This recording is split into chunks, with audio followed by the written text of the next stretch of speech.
বসন্তের কোকিল বসন্তকাল আসলে আইসা বলে কুহু কুহু। এই দেশের কি কোনো মা বাবা ছিল না? তাহলে আমার নদী মরে গেল কেন? 4টা নদী, বিশাল নদী, আল্লাহর নিয়ামত। আল্লাহ তাআলা এই উত্তরবঙ্গকে দান করেছিলেন। তিস্তা, ধরলা, ব্রহ্মপুত্র এবং করতোয়া। আজকে আস্তে আস্তে উপর থেকে দেখলাম নদী নয়, মরুভূমি। মরে কঙ্কাল হয়ে আছে নদীগুলো। শরীরের ভিতরে যেমন রক্তের নালী, রক্তকে এক জায়গা থেকে আরেক জায়গায় পৌঁছে দেয়, আর তাই আমরা বাঁচি। যদি ওই রক্তনালী বন্ধ হয়ে যায় তাহলে মানুষ মারা যায়। আজকে আমাদের আল্লাহর দান এই নিয়ামত, নদীগুলাকে খুন করা হয়েছে।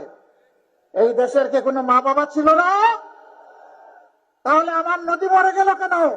ওরা জনগণের প্রতি 5 বছরে একবার দরদের হান্ডিতে জাল দেয় আর এটা উতলাইয়া উঠে। বাকি 4.5 বছর ওদেরকে আর হারিকেন জ্বালাইয়া খুঁজে পাওয়া যায় না। কেউ কেউ আবার বসন্তের কোকিল বসন্তকাল আসলে আইসা বলে কুহু কুহু। RICL TMX, যুগের পর যুগ স্থাপনা থাকে মজবুত। এরপরে এদেরকে আর খুঁজে পাওয়া যায় না। উড়ে আসে, জুড়ে বসে মানুষের সাথে, তৃণমূলের সাথে, গরিব দুঃখীদের সাথে এদের কোনো সম্পর্ক নাই। আমরা এই রাজনীতিকে ঘৃণা করি। আমরা ছিলাম, আমরা আছি, আমরা থাকবো ইনশাআল্লাহ। দেশবাসীকে ফেলে চরম দুঃখ বিপদের সময়ও কোথাও আমরা যাইনি। আগামীতে প্রিয় দেশবাসী, আপনাদেরকে ফেলে আমরা যাব না। জীবনে মরণে একসাথে লড়াই করবো ইনশাআল্লাহ। প্রিয় বাংলাদেশকে গর্বের বাংলাদেশ হিসাবে আমরা গড়ে তুলব। আপনারা দোয়া করবেন।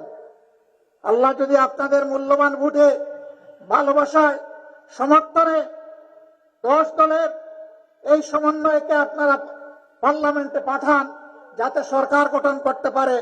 আমরা কথা দিচ্ছি, শুধু নদীর জীবন ফিরে আসবে না, মানুষেরও জীবন ইনশাআল্লাহ প্রাণ চঞ্চল হয়ে ফিরে আসবে।